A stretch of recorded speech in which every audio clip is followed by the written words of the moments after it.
Plant FAQs. Vitis arizonica, canyon grape. Vitis arizonica, commonly known as canyon grape, is a plant I've come to appreciate for its resilience and adaptability in desert-like climates. It's native to the southwestern United States and northern Mexico. Over time, I've learned quite a bit about this unique vine, and I'd like to share some insights, answering some of the most common questions that pop up when it comes to Vitis arizonica. What is Vitis arizonica? Vitis arizonica is a wild grape species that grows primarily in arid regions. Unlike the cultivated grapes we're familiar with, this grapevine thrives in rugged terrain and can handle extreme heat. The leaves are heart-shaped with a slightly rough texture, and it produces small, dark purple fruits.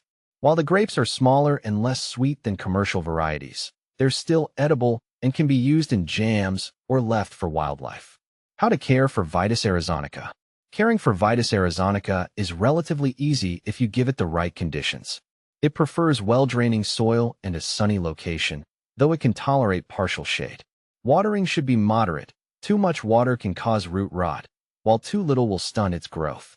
I've found that it's best to water deeply but infrequently, mimicking the natural rainfall cycles it experiences in the wild.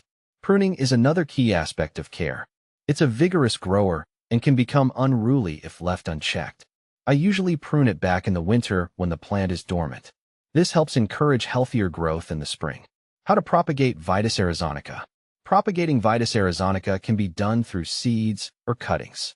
I've had more success with cuttings, as they tend to root faster and grow more reliably. When propagating through cuttings, take a healthy piece of vine about 6 to 8 inches long, making sure there are a few nodes on it. Place it in a mixture of perlite and peat, and keep it moist until roots begin to develop, which usually takes a few weeks. Seeds can be propagated too, but they require stratification. This means keeping them in a cold, moist environment for a couple of months to simulate winter before planting them. What to plant with Vitis arizonica? One of the advantages of Vitis arizonica is its compatibility with various native plants. It works well in xeriscapes and can be paired with other drought-tolerant plants. I like to plant it alongside desert shrubs like sagebrush or agave. It also does well with other vines, like clematis or even passionflower, which have similar growth habits. These plants share a love for well-draining soils and require minimal water, making them great companions. Is Vitis arizonica toxic? Vitis arizonica is non-toxic to humans and animals.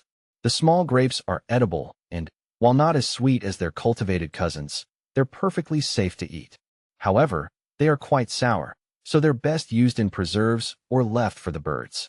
The leaves can also be used in small quantities for cooking, like grape leaf dolmas, though they are tougher than those from cultivated grapevines. What are the benefits of Vitis arizonica? This plant offers several benefits. First, it's incredibly drought-tolerant, which makes it an excellent choice for xeriscaping or desert gardening. The vine also provides excellent shade, creating a natural canopy as it climbs over trellises or fences.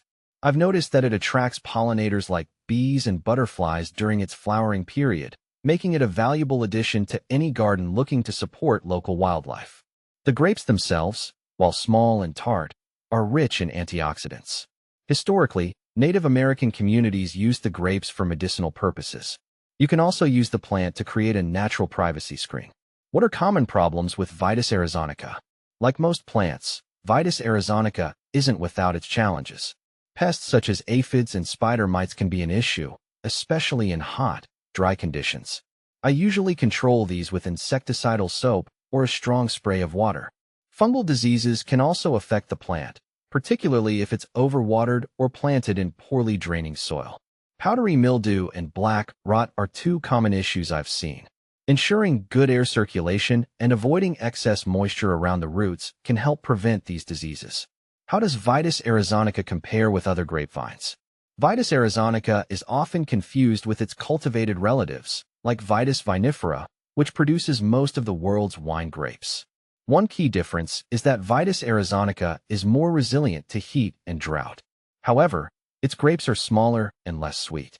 If you're looking for a hardy, low-maintenance vine that can survive harsh conditions, Vitis arizonica is a better choice than Vitis vinifera. Another similar species is Vitis riparia, which is native to cooler, wetter climates.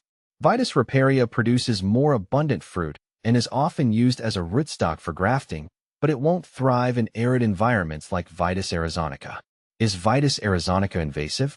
In some areas, Vitis arizonica can become invasive, particularly if it's planted in favorable conditions with plenty of water. In my experience, it can take over a garden if not pruned regularly. However, this vigorous growth can be an advantage if you're looking for fast coverage over a trellis or fence. Conclusion: Vitis arizonica is an incredible plant for those of us who live in dry, hot climates and want to introduce some greenery without the high water demand. Its resilience, ease of care, and ability to provide food and habitat for wildlife make it a valuable addition to any garden. While it does come with some challenges, particularly in terms of pruning and pest control, its benefits far outweigh the drawbacks. Whether you're a desert gardener or just looking for a unique vine to add to your landscape, Vitis arizonica is worth considering.